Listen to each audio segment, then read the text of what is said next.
Clearly, it's not possible or practical for most people to eliminate all paper from their lives.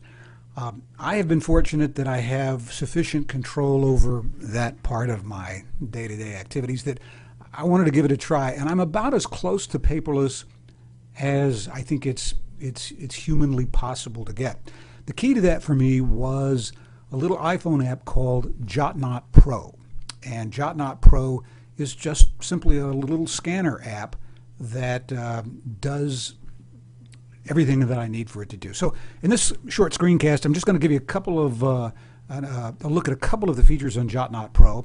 And the bottom row here is second from the left. Right next to my little tweet bot, you see a little scanner. So we'll fire that up. And you'll see here that it's got some documents that I have already worked with. Okay. Down across the bottom, you've got various options. You can, the little calendar in the middle there at the bottom says 27. You can sort these by date. The little row of film lets you go to your photos. But let's just go ahead and actually do a demo. So I'm going to click the little camera icon, and it fires up the camera. Now we've got a document over here, and let's see if we. Again, as always with this kind of stuff, the lighting is important, and you need to have a pretty good document. Make sure you're in focus. So what I'm going to do is I've got something I just pulled out of the wastebasket here, and we'll capture that. And you can see that it's pretty close. I could retake it. There's a little button down in the bottom left, but we're going to use this document. So I click the Use button. Now, you see there's sort of a blue grid line. I'll show you how that works in a second. But the little gear wheel down in the bottom of the app, I'm going to check that because I want you to see that there's a place where you can do various things. You can adjust the contrast. The one that I use most often is deciding what kind of preset, what kind of document is this going to be.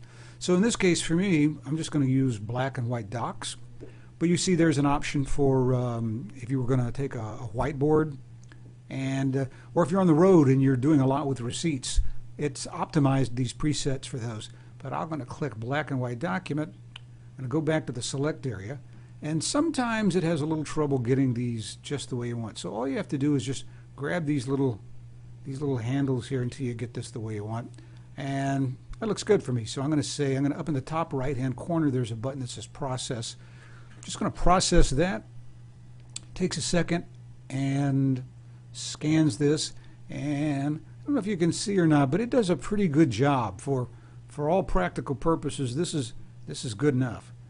Now I could write well, I'll just go ahead and let's show you what you can do here. The little share button down at the bottom with the square with a little arrow popping out of it. Let's click that. And obviously you can email this, you could open this in some app on your iPhone, print it, fax it, send it to your photo library, send it to iTunes, although I'm not sure why you would do that. I use two tools for this, Dropbox and Google Docs, but 99% of my stuff I just go ahead and send up to Google Docs. But you can add other accounts, iDisk, Evernote, pick your favorite. So I'm going to pick Google Docs, and it's loading this thing up. And you'll notice too there's an option here for OCR. I could turn that on, and it would use optical character recognition to scan this. I very rarely use that. If I need to OCR the thing, I'll wait till I've got it up in Google Docs and I'll do it there. But let's just go ahead and I'll show you how I send this to Google Docs. And it looks like file was sent successfully.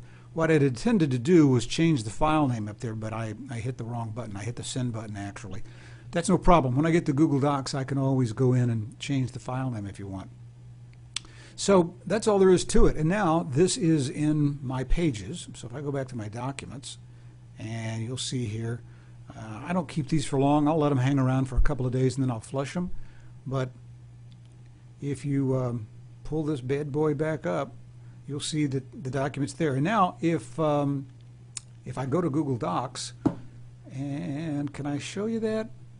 No, we won't do that now, but you get the idea. It's easy. When something comes into my hand, the first thing I do is scan the thing, and then, assuming nobody else needs it, shred it, toss it away. It's out of my life and up in Google Docs where I can tag it, flag it, keep it forever and a day. JotNot Pro, one of the most handy apps on my device.